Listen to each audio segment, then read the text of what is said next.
Welcome to my frustrating day in the life. Just kidding. Well, not just kidding. For real. I did get frustrated today.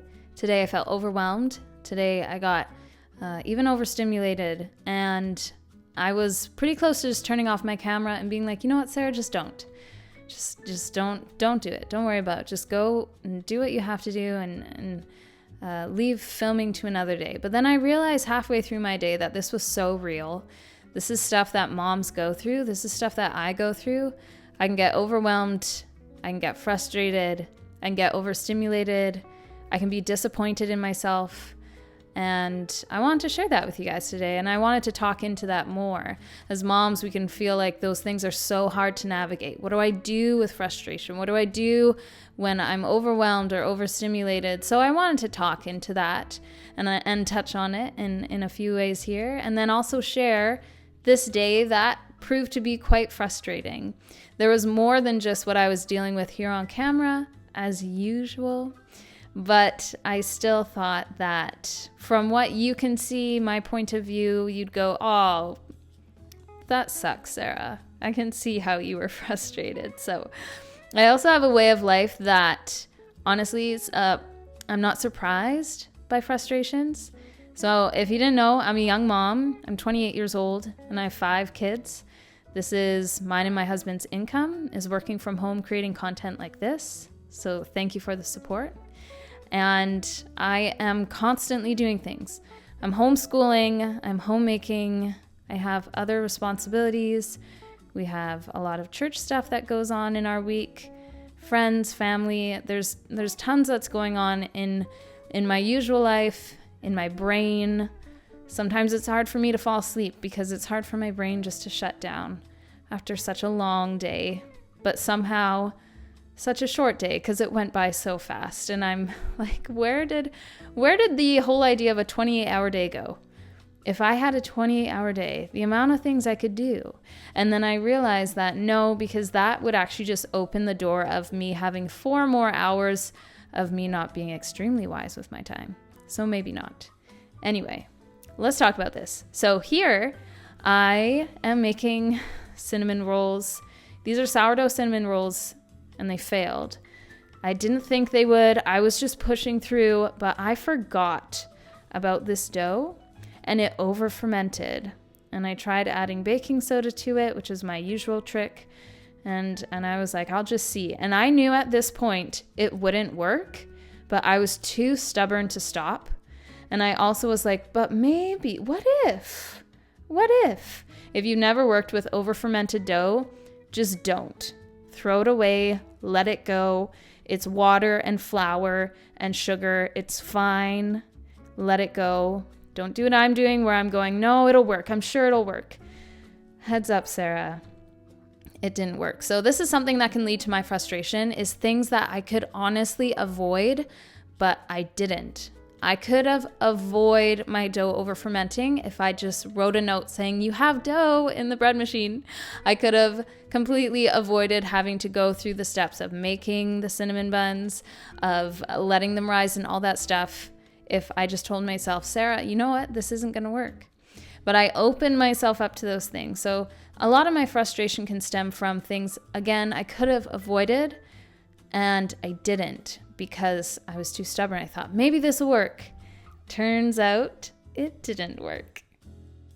Finding ourselves a perfect couch was no small task. After experiencing heartbreak from some other couches, we decided to go with Cozy to not only just revamp our space, the feel, the look of it, but to also have something that would move and grow and change with us due to their modular design. Cozy doesn't work against your space, but works with it. Our living room is quite long and narrow, and finding a couch or a sectional that worked for our space was very difficult. And this couch is so comfortable that you see this little thing right here? This is my 2-year-old who has completely fallen asleep on it. And this is a normal everyday occurrence. I was able to set up the couch literally by myself. It is a tool-free design. I was able to assemble it in a breeze, and the outcome is just beautiful. It is stunning. The color is awesome, easy to clean, machine washable covers. This is the ultimate family couch, let me tell you. Cozy is a Canadian company that offers free returns as well as shipping to the US now. So if you're in need of not only a new couch, but a couch that'll work for you with thousands of different modular designs to choose from and create, the link is down below for you to check that out. And if you're in the market for some shelving, they offer that as well.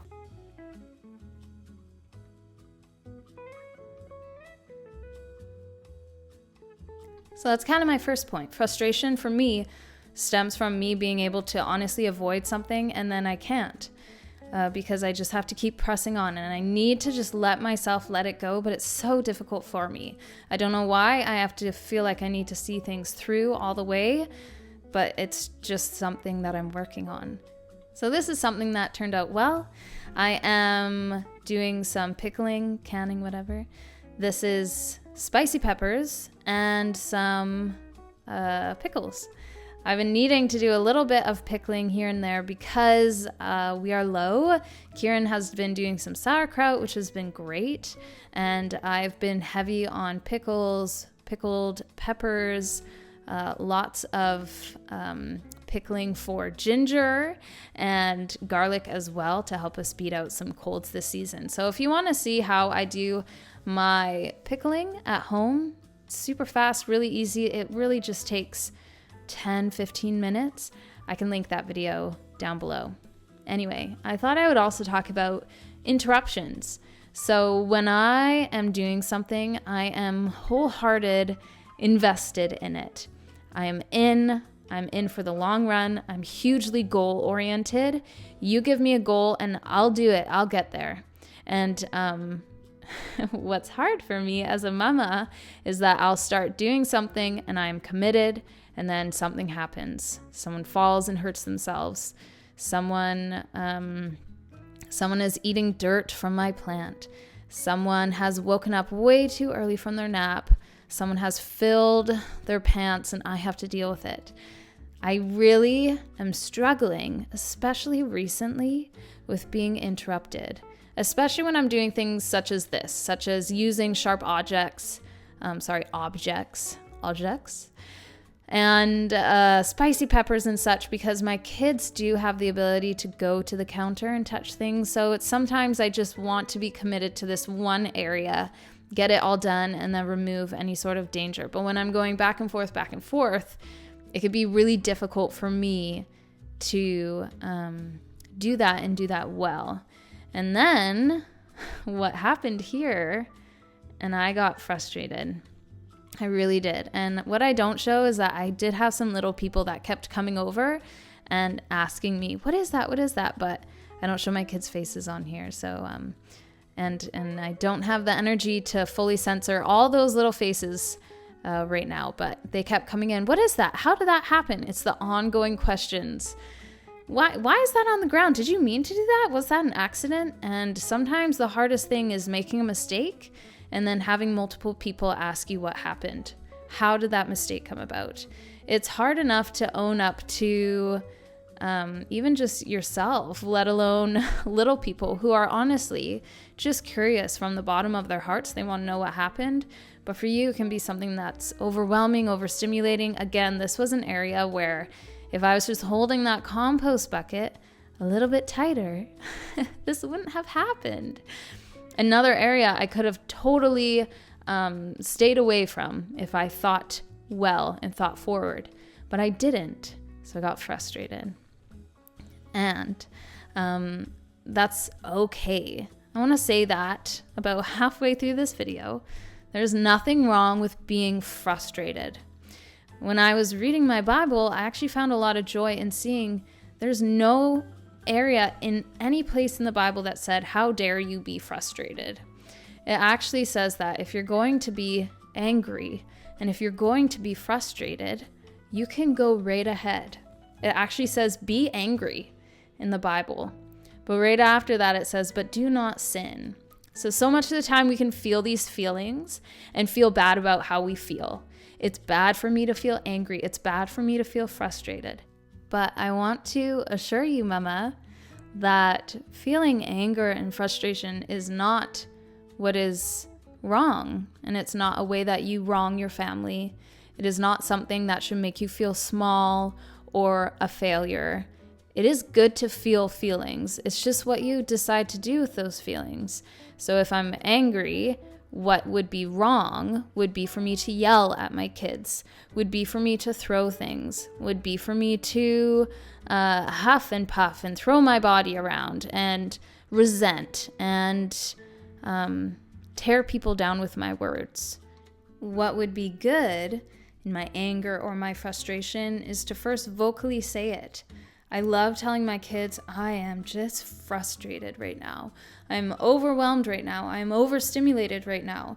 And what's really cool is that my older kids know what those feelings are, and they can respect that I'm feeling them. They reach out, which is really beautiful. But then they also see that I need certain things. I need a break. I need some time by myself. I need to be able to go about my day in a little more silence than usual. My kids are cool because some of them are at the age where we have been able to label how they feel. And I realize so much of how my kids feel on a daily basis is similar to how I feel. I have one child who gets very overstimulated. I have one child that's very sensitive. I have one child that gets overwhelmed and frustrated easily. So these kids are feeling the exact same feelings I feel. So what helps me is to verbally say, I'm feeling frustrated. Let people around you know that, so they're not shocked at how you are just acting and feeling towards certain things. So these are my cinnamon buns. You saw me clean up the lunch table. I thought I would just try them, and they're terrible. They are over fermented, so sour. And I'm at this point thinking like, Sarah, you knew not to do it, and I did it anyway, and it's disgusting, and I have to compost. So it was a waste of time, energy, extra ingredients, and I'm glad I recorded this because I'm going to look back on this and be like, Sarah, don't. Just don't. Don't go through it all the way. If you know it's not going to work, just try again. So way to go, filming Sarah. Editing Sarah approves of this message.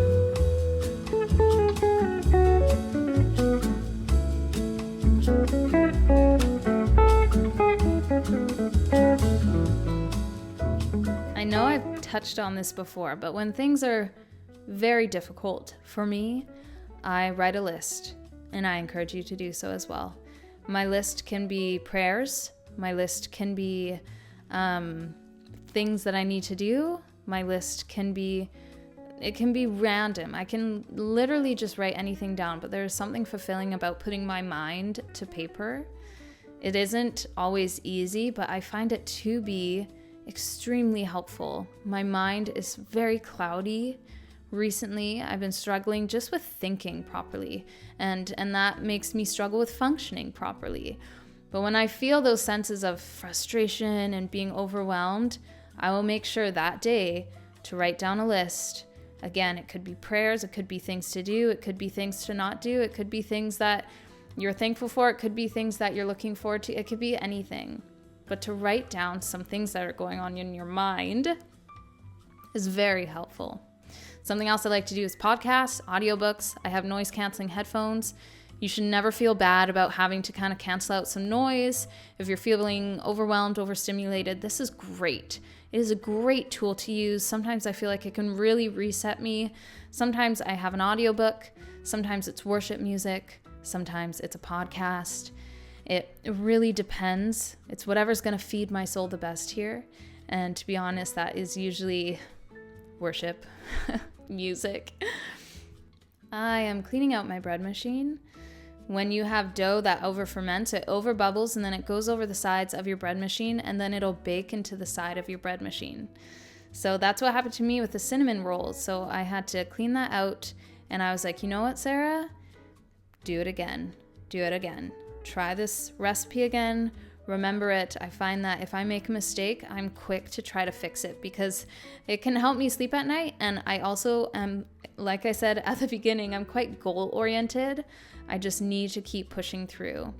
And I also find that during my day, I will have small breaks here and there, but my evenings are my times when I really get to slow down and I relax. And sometimes I'm working like I am right now, but I know that this is a 15-minute video and I just have to talk to you guys for a little bit. And then I can go take a bath or sit in bed and Kieran will read to me a book or something. So I love, in my frustration, looking forward. Because when we're frustrated, we can sit in one spot and we can be like, I'm just going to stay here. And if you're curious what I'm doing here, I still have really bad wrist problems. I've been doing these stretches that I was recommended, but they feel horrible. Absolutely horrible. If you have any tips, let me know down below. I think this has to do with postpartum stuff. Anyway, I can get stuck in my now world, and I'm living now, and I can forget to look forward. So when I'm frustrated, I do look forward, and I go, Sarah, tonight's gonna be great. Or Sarah, dinner time, and everyone's sitting around the table chatting.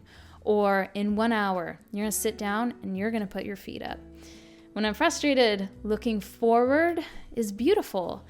And then if you're a Christian mama, look way forward. We are heaven bound, and that is beautiful as well. And that's a treasure. And I love thinking forward to being in heaven with Jesus, with our Lord, where there will not be frustration. In days like today, there will be so much more freedom and joy, and I'm thankful for that. I am moving out the oven because the compost fell under the oven, so I need to vacuum up a ton of stuff that fell under there, pushing it back. Again, I am cleaning up my mess of frustration because I do look at the things that I create through the day as emotions that I carry on. So if I make a mess and I clean it up, my emotions will dwindle away. If I make something that's really great and I love it and it's so good, then every time I go back to that, I experience those same emotions.